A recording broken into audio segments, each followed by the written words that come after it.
ঠিকই তাই, প্রকৃতি তো আমাদের জানান দিচ্ছে।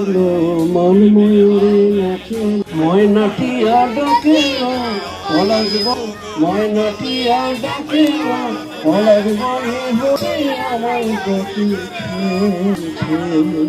আমাদের এই প্রকৃতিতে